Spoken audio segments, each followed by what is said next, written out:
In a large community of humans, it is found that only 2% of the population do not have freckles. Freckles result from the dominant gene. Let's start by writing a legend. Freckles is dominant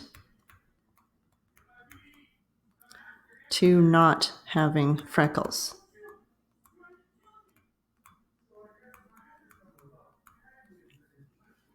Now, 2% of the population do not have freckles, so that is our recessive genotype, which means that is our Q squared value. So Q squared is 2% as a decimal, which is 0.02. We divided 2% by 100 to get 0.02. Next, let's find what we're looking for. What is the frequency of the dominant allele? So we are asked to find P, frequency of the dominant allele. So we'll come back here. Q squared is 0.02. So our next step is to find Q, and that is the square root of 0.02, which is 0.1414. P is 1 minus Q.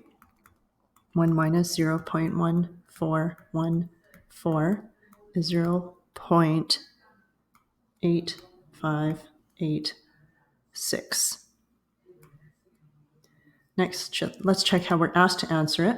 We want our answer as a decimal, rounded to 2 decimal places.